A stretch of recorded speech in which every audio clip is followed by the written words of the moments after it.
আসসালামু আলাইকুম। আমি এখন রওনা করেছি ধানের জমিতে সার দেওয়ার জন্য। ৮২ শতক জমিতে সার দেওয়া। অবশেষে আমি আমার জমিতে উপস্থিত হতে পেরেছি এবং এসে যে পরিবেশটা দেখতে পাচ্ছি আর কি, পানি বেশি, যার কারণে সার দিলে সমস্যায় পড়তে হতে পারে। যার কারণে আমি এখন পানিগুলো কেটে বের করে দিব।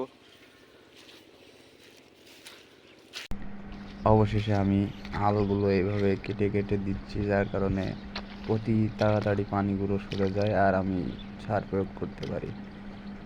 বেশি পানি রাখছি না, এই কারণেই ঘন ঘন বৃষ্টির কারণে পানি বেঁধে যাচ্ছে, যেহেতু নিচু জমি, যার কারণে পানিগুলো বের করে দিচ্ছি, যাতে বৃষ্টি হইলে এই পানিগুলো আর বাইরে না যায়।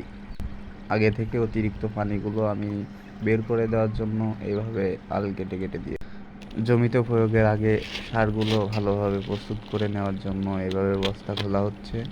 এখানে আছে ইউরিয়া, গ্রোজিন 10টা। যেহেতু 5 প্রকারের সার ছিল, সে কারণে ভালোভাবে মিক্সড করে নেওয়া হচ্ছে জমিতে প্রয়োগ করার জন্য, ধানের জমিতে আর কি।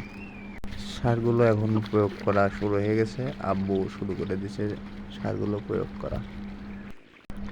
সে একা একা প্রয়োগ করছে আর প্রয়োগ করা বলতে বুনতেছে, আমাদের দেশীয় ভাষায় যাকে বলে বোনা হয় সার। আমি দাঁড়িয়ে দাঁড়িয়ে দেখছিলাম আর তার কাজে সাহায্য করছিলাম।